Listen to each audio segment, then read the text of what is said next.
mungkin mengadakan, tapi tidak mungkin semeriah ini karena kita gabungkan event yang dulu dengan event yang sekarang.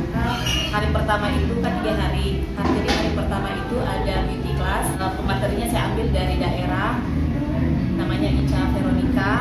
Terus di hari kedua itu ada event seminar makeup Kak Ignatius yang akan membawakan pakaian adat Toraja modifikasi. Dan satu lagi Harry, beliau adalah pemenang juara 1 lomba makeup kompetisi di IBEX kemarin. Ada workshop by Lilis, yang mana kita ketahui Mbak Lilis ini adalah salah satu buah yang diperhitungkan tadi Makassar ini. Untuk kondisi di Palopo sendiri, kami mengharapkan untuk event ini jauh lebih meriah dan jauh lebih besar dibandingkan yang 2018. Kalau 2018 itu kita ada 32 stand, tahun ini kita targetnya 40 stand, tetapi di luar daripada sponsor kemudian semua pendukung acara. Jadi 40 stand itu